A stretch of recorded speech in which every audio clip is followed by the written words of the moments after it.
gameplay of Halo Combat Evolved perfectly suits a controller, which is important considering that this first-person shooter was originally released as an Xbox exclusive. It has a number of important details that take into account the control method specifics. First, the movement speed percentage is very tightly connected to how far we push the left stick. In other words, if we keep holding the stick halfway, then our protagonist Master Chief will consistently move at a 50% speed. If we push it forward just a bit, 10%, a tiny bit more, 15%. There are no speed states, it all depends on the stick input. This not only makes movement feel immediately responsive, but also creates a sense of weight. Pushing the stick from a resting position all the way to the edge naturally accelerates, so to speak, Master Chief from 0 to 100%, so it feels like the body weight shifts alongside the stick movement.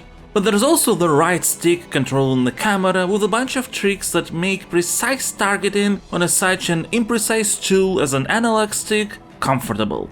First, the maximum camera speed differs between the axes. Looking up and down can't be as fast as rotating left and right. More than that, left and right rotation has acceleration only if we keep pushing the stick to the max for a little while. However, there is also deceleration of camera movement when a reticule starts to close in on an enemy.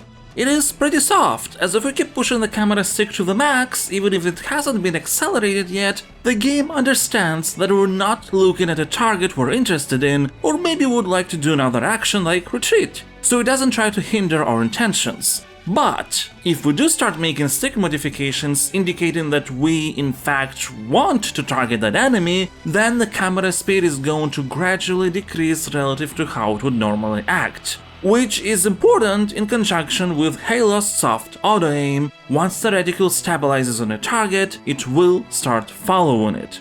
However, the auto-aim speed is slower than enemy movement speed, so if we just stop holding the stick, the game will track an enemy only for a limited time. We have to keep reaffirming our intentions with stick movement. And finally, there's projectile magnetism. When we fire a shot, the projectile trajectory is not just a straight line from the player, it is nudged towards the enemy. Again, not egregiously unless tracking is the point of the projectile, but just enough that if we're not precise by the millimeter, we aren't going to be punished for it. It's also important to note that this magnetism is applied to the arcs of the grenades that not only choose their distance depending on the enemies we're looking at, but also shortly before landing they can adjust the arc a bit to get closer to our targets. As a result, Halo just feels good to play. The game doesn't remove the skill factor, but it does help with making sure Master Chief's actions match with our intent. And the gameplay experience doesn't get ruined just because while running amid scary combat we didn't push the camera stick an extra millimeter more to successfully hit our target.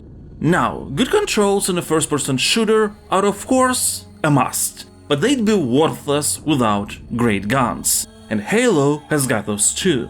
More than that, there aren't any useless weapons in the arsenal. Yes, each one has certain specifics that might make you prefer one over the other, but still every weapon has its own strategic application, which is important considering that we can carry only 2 at a time. So even the default pistol is actually useful pretty much throughout the whole game. A headshot with it on any unshielded enemy is an instant kill, which also applies to exposed parts on the heads and backs of big burly hunters. And it has a scope, so it can be used as a sort of mini sniper rifle. This combination makes the pistol an exceptionally all-around good weapon. Then there's the assault rifle. It's great for tight corridors and close quarters, but loses its efficiency with range. Now the sniper rifle is perfect for pretty much any large distance with its significant zoom-in capabilities and huge damage numbers against the Covenant, a collective of alien races that for some unknown yet reasons think the existence of humans is an affront to their gods. But in the middle of the game we're going to encounter the parasitic flood, and against them a sniper rifle does jack shit. Unlike the shotgun, which, even though pretty good against the Covenant as well, feels like it exists specifically to fight beings infected by the Flood. Super effective. Then there's a rocket launcher, and obviously it's devastating against big groups or armored targets.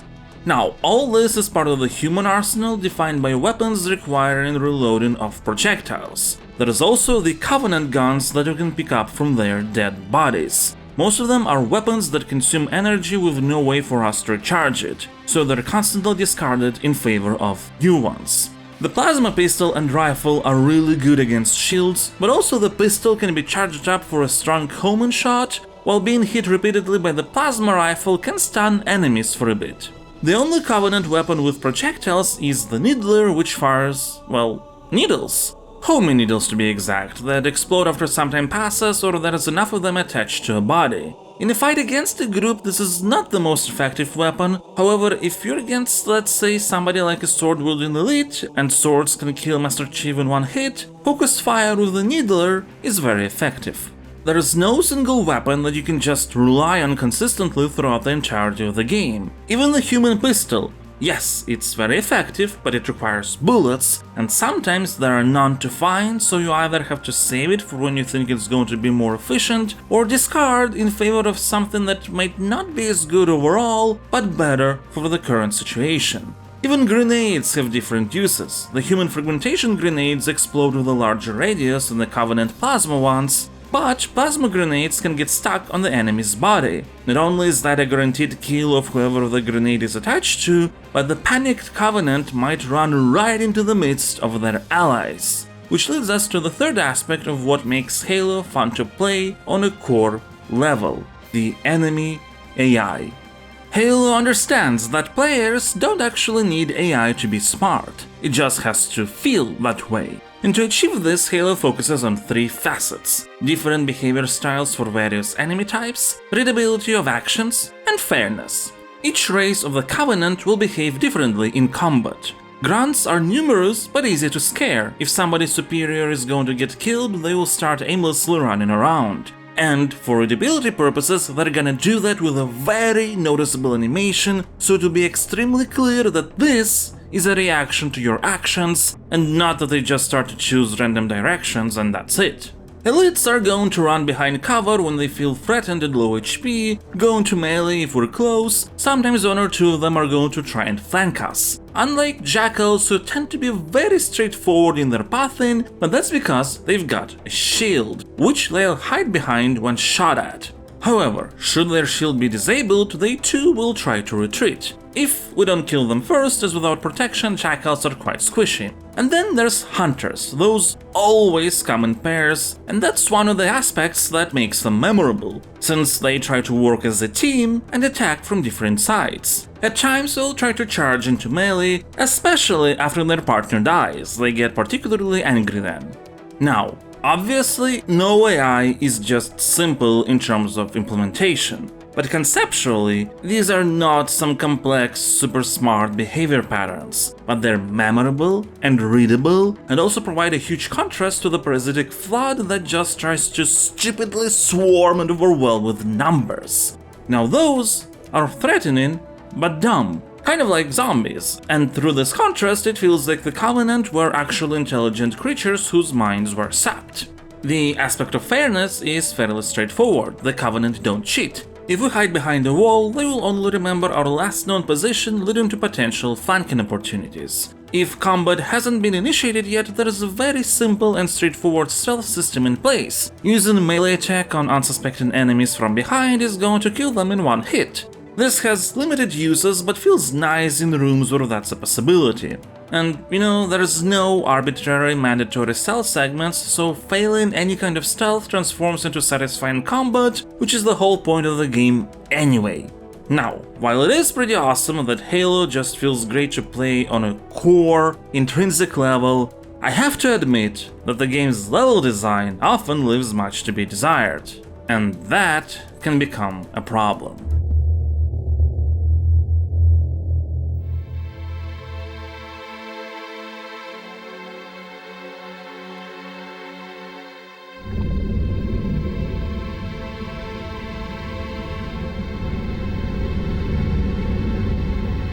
We start on the Pillar of Autumn, as it jumps out of light speed right next to a cosmic ring world structure called Halo. Some of the backstory information is available only through the manual, which is not too surprising given the game's release date of 2001, as this is the period when games were still transitioning to transmitting all narrative information through in-game means only. During the war with the Covenant, humans have engineered super soldiers, codenamed Spartan II, on one of their colonies, Reach, with the goal of infiltrating a Covenant vessel to find their homeworld. However, the Covenant have attacked and destroyed Reach before that could happen, with only one Spartan surviving, our protagonist, Master Chief, aboard the escaping Pillar of Autumn. And since Earth is likewise not interested in being found by the Covenant, all vessels are commanded to take vectors away from the planet, which the Pillar of Autumn did. The game starts just right after this blind jump, with the Covenant still in hot pursuit and ready to board the heavily damaged human ship. The captain, Jacob Keyes, entrusts the ship's AI Cortana to us so the Covenant couldn't use it to gain information, including Earth's location. All crew are to escape towards the Ring World, while the captain remains on board to crash land the vessel. And thus, the main bulk of the first mission starts, and with it, almost immediately, one of the core issues of the game's levels. It's just a lot of corridors that look the same. Because they are the same. Copy-pasting corridors and even whole rooms is something Halo will do a lot. You're going to see some footage from one of the later levels. This is not me entering the same room over and over again. This is me getting into supposedly new areas and discovering that it's pretty much the same environment as before. And it's not a problem that rears its ugly head later down the line. No, it starts here from the very first level. There are only two saving graces. The first is the core gameplay. It's just inherently fun to fight the Covenant even in repeating locations. And two, there are plenty of unique encounters and situations throughout the game. It's just that there's also a lot of copy-pasted stuff. The second level on the surface of Halo brings in so much needed variety, as outdoors don't rely on duplication as much as indoors. However, it also introduces another problem: vehicles. Fun in theory, especially considering that you can control both human and Covenant crafts, with allied NPCs joining you in the human ones as well, but they're a pain to control. The first reason is that the left stick controls only acceleration and brakes, with the vehicle moving only in the direction of the camera. That is too limiting. The second reason is physics. On heavier machines, it is bearable. But stuff like the Warthog, which is pretty much mandatory in some levels like the second one, is just incredibly jumpy, floaty, and easy to roll over. To the point that it feels like the only reason Master Chief is a super soldier in the lore is so that it will make sense why we can easily flip over vehicles back with the press of a button.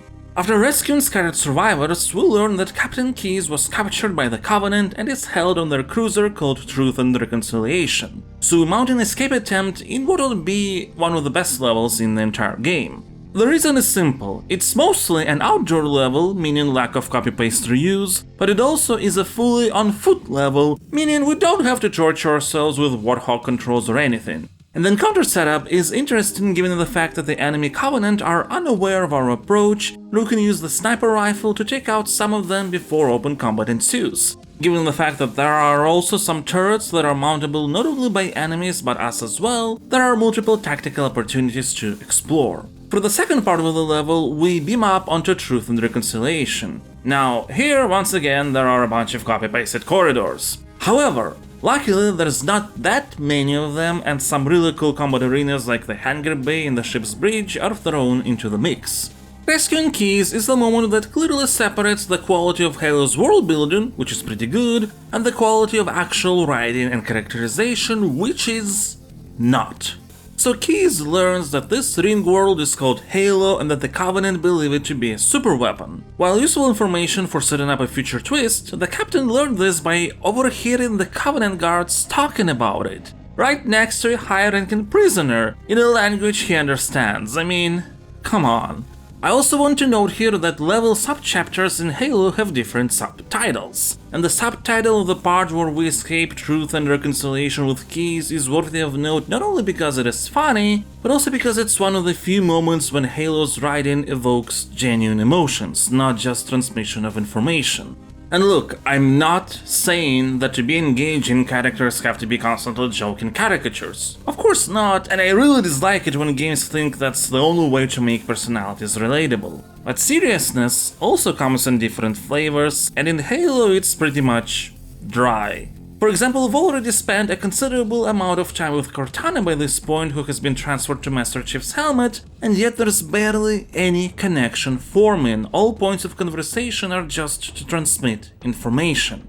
Anyway, Keyes embarks on a search of what he believes to be a potential weapon cache, while we have to mount an assault on Halo's control room. But before we can do that, we have to find where it is first, which starts the Silent Cartographer mission. If Truth and Reconciliation was one of the best levels in the game, the Silent Cartographer is pretty much the best level and genuinely enjoyable from start to finish, despite having the problematic elements as well. But it's also a good example how great pacing can circumvent any issue. It starts with an epic beach assault where we have to break through the Covenant forces. After that, a Warthog is delivered, but its main purpose is just to get us to the next location that's not too far and not right through an entire level with it. However, the Covenant has locked the building with the Cartographer terminal, so we have to ride to another one nearby to unlock it. And the Warthog won't be able to get us all the way there, so we would have to go through some hilly forests on foot, battle some hunters, and only then find the building which will unlock the required door, and it's not that big of a building either. When we go back, we can opt to ride to an optional location where one of human transports has crashed to get a rocket launcher, which will really help with more hunters that we're going to encounter later on. Anyway, we unlock the door towards the Cartographer, and that interior section has some copy-pasted bits, but overall is pretty elaborate on its own, requiring to descend deeper and deeper. And once we access the terminal with the control room location, the Covenant starts swarming the building, so we have to fight our way out and escape on the transport that's been waiting for us. The Silent Cartographer has great encounter design, good pacing, and doesn't rely on elements that are clunky or repetitive, but uses them sparingly just for transition purposes. Very good level, and Halo will never be able to reach this high ever again. The assault on the control room is not too bad, but it also has a lot more of the elements that are not up to par. A bunch of vehicle sections, tons of copy-pasted interiors, and it's a big level to boot. Once we finally reach the control room, Master Chief inserts Cortana into the main terminal. Now here something clearly happens which changes Cortana's characterization quite a bit, but it is not known what exactly, and what's weirder is that even Master Chief doesn't comment on that. Not that the game does anything with a sudden personality change later anyway. Regardless, Cortana discovers something in the database that makes her freak out and sends Master Chief to stop Keyes from continuing the weapon cache search, since it is not that. The Covenant found something, buried in this ring, something horrible, and now they're afraid. Something buried? Where? The captain, we've got to stop the captain. Keys? What are The we— weapons cache he's looking for, it's not really... We can't let him get inside. I don't understand. There's no time. Get out of here, find Keyes, stop him. Before it's too late! She fails to provide details though, leading to a pretty atmospheric level where we find both human and Covenant soldiers that are absolutely freaked out by something. Eventually we discover that somebody has released the parasitic flood that just started infecting everyone left and right, and we have to escape the onslaught. In terms of level design, this is not the greatest mission, but the twisty introduction of the flood is welcome and it's intense enough for some good emotional contrast. Though right after this level we get to one of the most boring and longest ones in the game, the library. Halo's caretaker, the AI-343 Guilty Spark, asked Master Chief's help to activate Halo's defenses, for which an index is required. To get this index we have to go through literally practically the same corridors and elevators over and over and over and over and over and over and over and over and over and over and over and over and over and over and over again, while having flood waves come out of the woodworks every 20-30 meters. This is not a particularly difficult level, it's just very boring and long, and Halo never really recovers from here. 343 Guilty Sparks brings Master Chief back to the control room, but Cortana takes the index for herself to prevent the activation, since she has discovered that the true purpose of Halo built by ancient Forerunners is to destroy all sentient life in the entire galaxy, defeating the Flood by starving it of potential hosts. Not only is it a nice twist, but Cortana's suddenly changed personality leads to some dialogue that's at least more engaging than pretty much any previous one in the game. That is absolutely unacceptable. Sod off! What impertinence! I shall purge you at once! You sure that's a good idea? How dare you? Oh! Do what? I have the index. You can just float and sputter. 343 Guilty Sparks is intent on continuing with the instructions of his programming and attacks to get back the index and activate Halo. Master Chief and Cortana decide the installation has to be destroyed in its entirety to save life in the galaxy, and maybe this will help to contain the unleashed flood that was preserved on Halo, which leads to the next 3 levels that are essentially backtracking galore with some variety and new aspects. First, we have to revisit almost the entirety of the assault on the control room level, only backwards, and now have access to some clunkily controlled flying vehicles, and both Flood and the Covenant are fighting each other all over the place. We then return to Truth and Reconciliation, which has many more copy-pasted corridors this time. Our goal is to reach the bridge so we could take Keyes' neural implants from his assimilated with the Flood remains. The neural implants are needed to activate the Pillar of Autumn's self-destruct, so, you guessed it, a slightly changed rehash of the Pillar of Autumn level it is, again with much more Flood. 343 Guilty Sparks has blocked the self-destruct mechanism though, which forces us to go through an actually entirely new map segment in an attempt to destabilize the reactors by throwing grenades at them. It's a fine enough segment, but then it is followed by an escape with a timer on a Warthog. Yeah, given the Warthog controls, it's about as fun as you'd expect.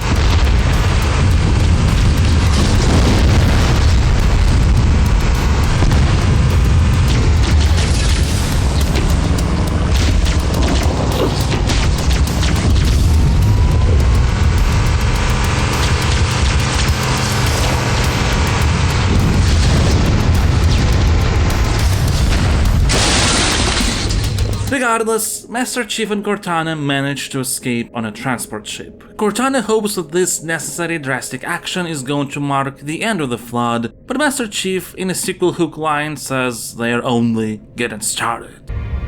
Halo. It's finished. No. I think we're just getting started. Whatever that means in the context of this game. And that's it! The single-player campaign is done, and it's been inconsistent at best. While the world building is nice and the twists with the Flood and Halo's true purpose are welcome, the characters and writing are largely flat. It's weird that Cortana and Master Chief build a rapport only at the very end of the game. This thing is falling apart. It'll hold. We're not gonna make it. We'll make it. Pull up! Pull up!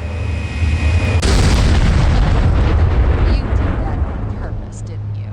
And the levels aren't consistently strong enough to distract from all that. There's so much literally repeated over and over again map segments and vehicle sections that the only thing still keeping the game enjoyable is its fantastic core gameplay, which is undeniably how Halo managed to maintain longevity, because one could experience the awesome first-person shooter mechanics together with friends. First through playing the campaign in split-screen co-op. Doesn't make the levels better, but playing with friends is always enjoyable. Then there's the multiplayer mode, not only the possibility for 4 people to play on the same console, but also the ability to connect 4 Xboxes together for matches of up to 16 players. Xbox Live didn't exist back then, so the original Halo Combat Evolved can be played online only through its eventual PC port that is still supported by fans.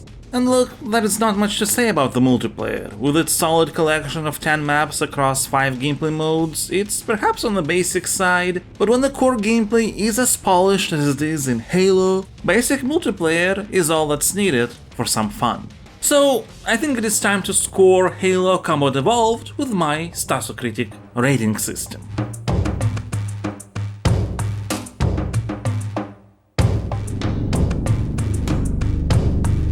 Stasocritic is my personal scoring system which summarizes all my arguments with a number. I'm doing this just for fun, it's not meant to be a replacement for actual analysis. The system is divided into 5 categories of various weights with potential scores from 0 to 10, each with their own criteria. The first category is design. It has the largest weight, 4, since the way a game is played and structured defines the experience the most. I will assign an 8. This might sound weird considering that I've spent half of the analysis criticizing the hell out of Halo's levels. But here's the thing. First, the levels are not outright bad throughout the entirety of the game. I would say that outside of the library there is no level that's just bad. In fact, there are even some great ones like Truth and Reconciliation, the Silent Cartographer, and some perhaps flawed but still pretty good ones like the Assault on the Control Room and 343 Guilty Spark. And that's almost half of the game right there. And even in other situations, when the quality of the level design is not always up to par, it doesn't take away from the fantastic core mechanics, great weapons, and enemy AI that's always fun to fight against even in copy-pasted corridors. Sure, on one hand, these elements do a lot of heavy lifting for the score, but let's not forget that in this case, they're literally the game, and those systems and mechanics are consistently engaging moment to moment. Repetitive level segments, uneven pacing, and clunky vehicles don't remove the game's core strengths. But I can't deny that the issues that are present are extremely annoying. And personal feelings are also very important, which is why in the motions category that has a weight of 3, I will assign a 6. Now, outside of some curious edge cases, I don't believe one has to finish a game to be able to make a proper analysis of it. I mean, we take this video, right? If I hadn't finished Halo and dropped it halfway through, with possible watching the cutscenes on YouTube to see the rest of the story, about 90% of the script would remain the same, including the final scoring. The reason I'm mentioning this is because in most missions, several times per level, I just wanted to drop Halo, which I've been playing for the first time ever by the way, and never come back. And I would feel fine about that since I still had everything I needed for a proper analytical assessment. But then my anger would cool off a bit and I'd keep going, because it's just enjoyable to play on a core, basic level. Honestly, I'd probably have a lot more fun if I'd attempted to set up Halo multiplayer games instead, but due to lack of time to do that, I just resorted to finishing the single-player campaign, which, to be fair, I don't feel like completing ever again in my life. Now, we get to the cohesion category. It has a weight of 2 and is about all ways the game interconnects its various aspects together to deliver a holistic experience. I will assign an 8. Halo is a case where the world building and core gameplay are fairly well intertwined. The differences between human weapons and Covenant ones, the consistent ways in which they can be acquired, and the various combat uses, how AI behavior defines what we think of any particular race, and how that plays in tandem with their visual and sound design. Despite the repetitive nature of its levels, Halo is still very immersive thanks to how gameplay is contextualized within the world and story.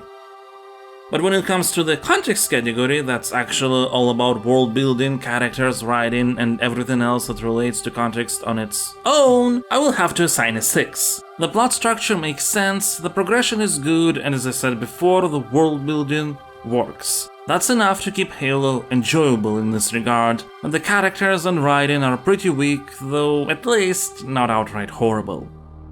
And finally, we have aesthetics, a category that's all about visuals, sound design, music, and so on. I will assign a 9. Halo successfully combines its visual and auditory elements into something that feels truly epic.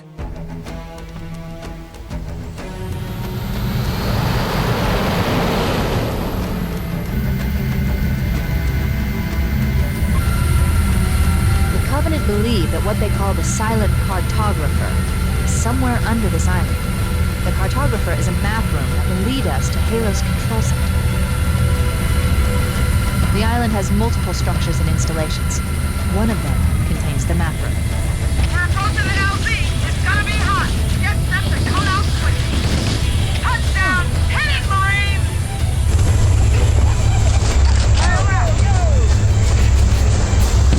Right up! That being said, on a far more than a single occasion, it feels like those elements lack polish. The level balance between voiceovers and music is all over the place, which is sort of problematic when there aren't any subtitles available, and a lot of cutscenes have either weird camera placement or focus on video game abstractions that maybe shouldn't be focused on when the experience attempts to be as cinematic as it does. Just having some of it there and there usually doesn't prevent me from assigning a 10, but these issues happen far too consistently for that. And once all scores and their weights are taken into account, Halo Combat Evolved is going to get a final Stasocritic rating of 74. Now, I should note that within the confines of my system, most games out there are going to be in the range of 50s, 60s. So in this context, 74 means that Halo Combat Evolved is a pretty good game. If you're not a Halo fan already, you might enjoy it as an FPS fan, as long as you're willing to look past the flawed level design. While it does influence the experience quite considerably, as mentioned multiple times before, in a core level, Halo Combat Evolved is just a very fun, polished shooter. Good controls, good weapons, good enemies, and that naturally evolves into enjoyable multiplayer. So if all that sounds like it's right up your alley, there is no reason to not check the game out.